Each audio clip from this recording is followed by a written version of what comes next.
اور جب تم نے ایک شخص کو قتل کیا تو اس میں باہم جھگڑنے لگے، حالانکہ جو بات تم چھپا رہے تھے اللہ اس کو ظاہر کرنے والا تھا۔ چنانچہ ہم نے کہا کہ اس بیل کا کوئی سا ٹکڑا مقتول کو مارو، اس طرح اللہ مردوں کو زندہ کرتا ہے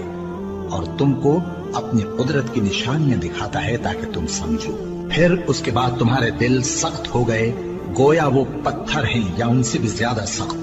اور پتھر تو بعضے ایسے ہوتے ہیں کہ ان میں سے چشمے پھوٹ نکلتے ہیں، اور بعضے ایسے ہوتے ہیں کہ پھٹ جاتے ہیں اور ان میں سے پانی نکلنے لگتا ہے،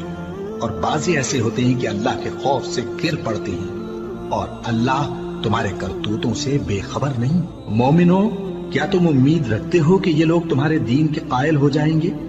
حالانکہ ان میں سے کچھ لوگ کلام اللہ یعنی تورات کو سنتے، پھر اس کے سمجھ لینے کے بعد اس کو جان بوجھ کر بدل دیتے رہے ہیں۔ اور یہ لوگ جب مومنوں سے ملتے ہیں تو کہتے ہیں ہم ایمان لے آئے ہیں، اور جس وقت تنہائی میں ایک دوسرے سے ملتے ہیں تو کہتے ہیں جو بات اللہ نے تم پر ظاہر فرمائی ہے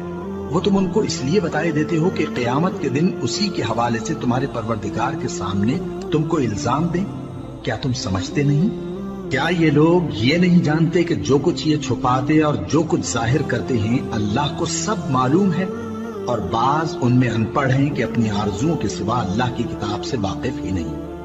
اور وہ صرف اٹکل سے کام لیتے ہیں۔ سو ان لوگوں پر افسوس ہے جو اپنے ہاتھ سے کتاب لکھتے ہیں اور کہتے یہ ہیں کہ یہ اللہ کے پاس سے آئی ہے، تاکہ اس کے عوض تھوڑی سی قیمت یعنی دنیاوی منفعت حاصل کریں۔ سو ان پر افسوس ہے اس لیے کہ بے اصل باتیں اپنے ہاتھ سے لکھتے ہیں، اور پھر ان پر افسوس ہے اس لیے کہ ایسے کام کرتے ہیں، اور کہتے ہیں کہ دوزخ کی آگ ہمیں چند روز کے سوا چھو ہی نہیں سکے گی۔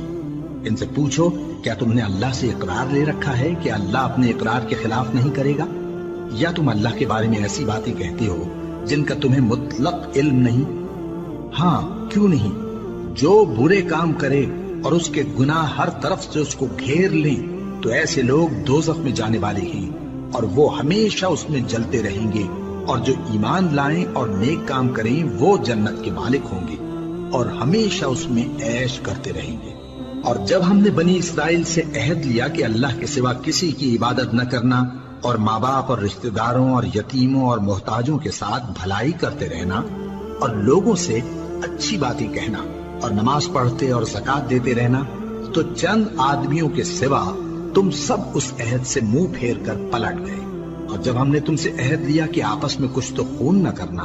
اور اپنوں کو ان کے وطن سے نہ نکالنا، تو تم نے اقرار کر لیا اور تم اس بات کو مانتے بھی ہو۔ پھر تم وہی ہو کہ اپنوں کو قتل بھی کر دیتے ہو، اور اپنے میں سے بعض لوگوں پر گناہ اور ظلم سے چڑھائی کر کے انہیں وطن سے نکال بھی دیتے ہو، اور اگر وہ تمہارے پاس قید ہو کر آئیں تو بدلہ دے کر ان کو چھڑا بھی لیتے ہو، حالانکہ ان کا نکال دینا ہی تم پر حرام تھا۔ یہ کیا بات ہے کہ تم کتاب اللہ کے بعض احکام کو تو مانتے ہو اور بعض سے انکار کیے دیتے ہو؟ تو جو تم میں سے ایسی حرکت کریں ان کی سزا اس کے سوا اور کیا ہو سکتی ہے کہ دنیا کی زندگی میں تو رسوائی ہو اور قیامت کے دن سخت سے سخت عذاب میں ڈال دیے جائیں۔ اور جو کام تم کرتے ہو اللہ ان سے غافل نہیں۔ یہ وہ لوگ ہیں جنہوں نے آخرت کے بدلے دنیا کی زندگی خریدی، سو نہ تو ان سے عذاب ہی ہلکا کیا جائے گا اور نہ ان کو اور طرح کی مدد ملے گی۔ اور ہم نے موسیٰ کو کتاب عنایت کی اور ان کے پیچھے یکے بعد دیگرے پیغمبر بھیجتے رہے،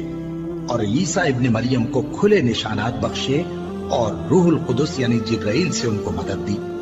تو کیا ایسا ہے کہ جب کوئی پیغمبر تمہارے پاس ایسی باتیں لے کر آئے جن کو تمہارا جی نہیں چاہتا تھا تو تم سرکش ہو جاتے رہے، اور ایک گروہ انبیاء کو تو جھٹلاتے رہے اور ایک گروہ کو قتل کرتے رہے؟